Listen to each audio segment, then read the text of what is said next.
بہت شکریہ جانان.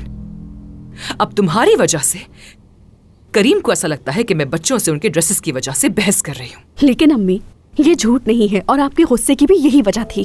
آپ چاہتی تھی کہ ڈنر میں ہم اچھے کپڑے پہنے تاکہ وہ سونا سے اچھے نظر آئیں.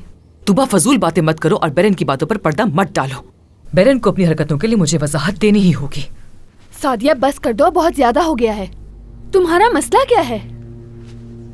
علی کا وجود میری بیٹی بیرن کی زندگی میں رہے، میں ایسا نہیں چاہتی ہوں جانان.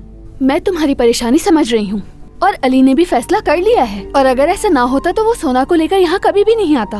مجھے سکون نہیں ملے گا جب تک مجھے معلوم نہ ہو جائے کہ وہ اس کے گھر پہ کیوں گئی تھی. پتہ نہیں وہ یہ کب سے کر رہی ہے. امی آپ کو اندازہ بھی ہے آپ بیرن پر الزام لگا رہی ہیں. بس بہت ہو گیا. میں آپ دونوں کے بیچ بیٹھ کے یہ باتیں نہیں سن سکتی. جا رہی ہوں میں.